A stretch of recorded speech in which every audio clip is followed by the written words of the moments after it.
There is only one amendment reported out of the Rules Committee under the modified structured rule. Clerk will read that amendment. Representative Lane, 158th, offers the following amendment. Amend the House Committee on Judiciary and Non-Civil Substitutes, Senate Bill 16. In this, excuse me.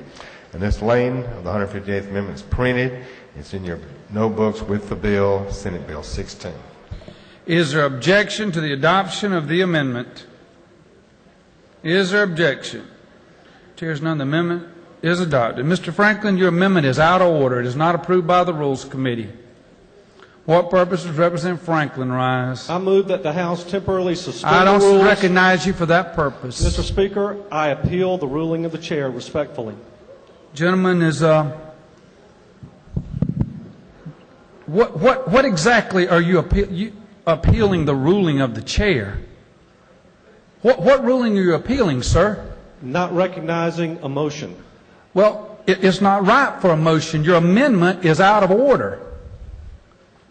You would have to. Respectfully, Mr. Speaker, my motion is to temporarily suspend the rules so we can take up that amendment. Takes unanimous consent or 2/3 of a quorum, yes, and sir. The chair has. So what are you asking me to do? I would like for us to vote on the motion to suspend the rules. Not going to do that. Then I would like to appeal. Not going to do that.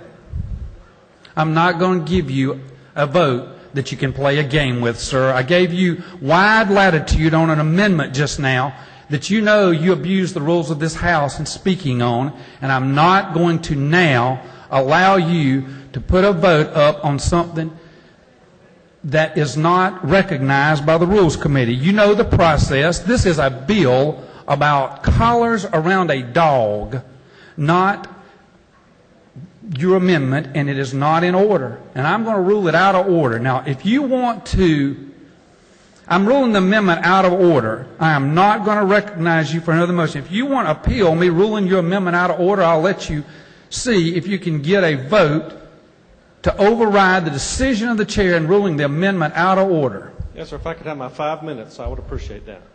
Gentleman has that right.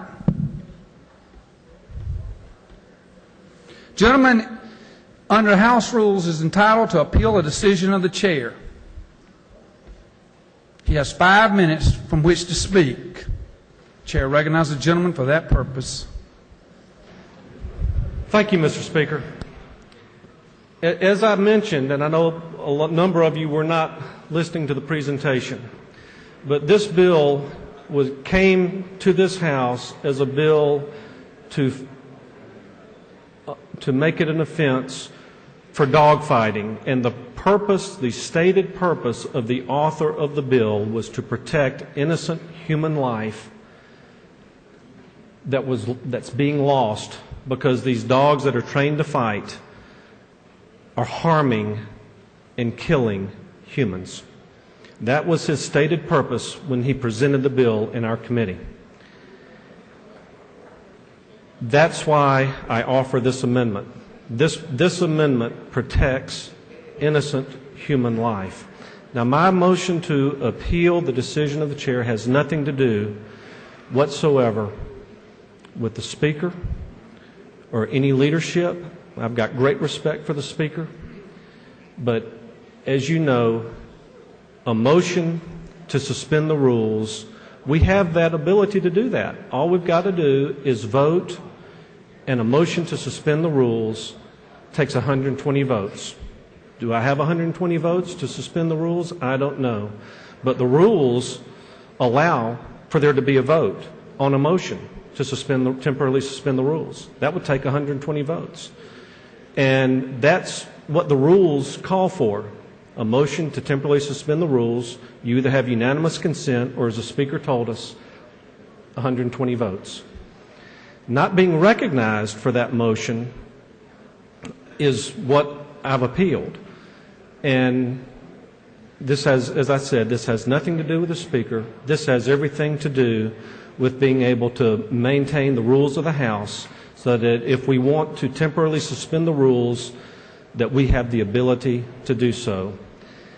As I said, I've got great respect for the speaker, got great respect for the leadership, but I hope that you will join me in this motion, and let's take care of the people's business. It's time that we save the lives of these preborn children. Thank you. Chair is going to state the procedural posture to this body of what is occurring.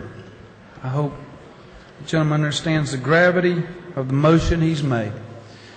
This chair is authorized only by the rules that you authorized to empower me to run the orderly operation of 180 elected officials all in one room together. The rules of the House require me, within the confines of those rules, to try and administer this as fairly as possible. When amendments appear before this body that are out of order, I rule them out of order immediately in stanner. Under this gentleman's theory, if 179 of you offered an amendment to this bill, he would have us move to temporarily suspend the rules and have a vote on each one of those to see if we vote on the amendments, tantamount to a vote on the amendment. I have not recognized him for the purpose of the motion.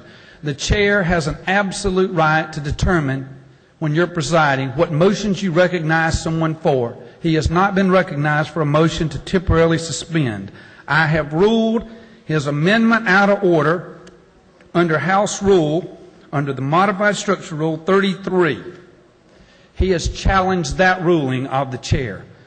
I am not recognizing a challenge to temporarily suspend, even though that has a higher vote count than the one that I'm about to let him have.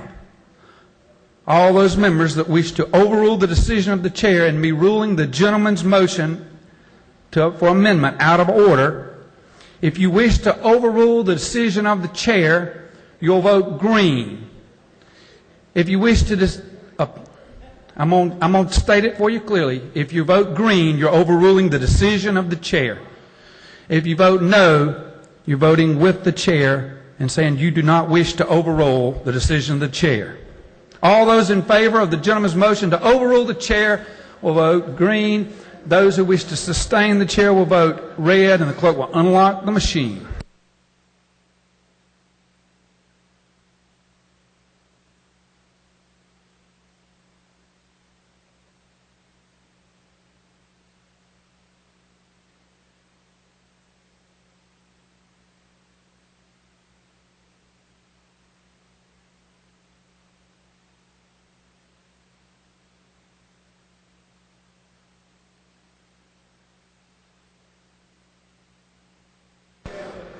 Have all members voted?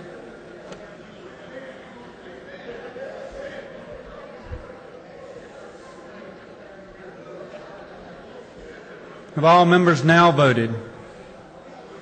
So the clerk will lock the machine. The gentleman's motion, the yeas are 2, the nays are 152. This body has not overruled the decision of the chair.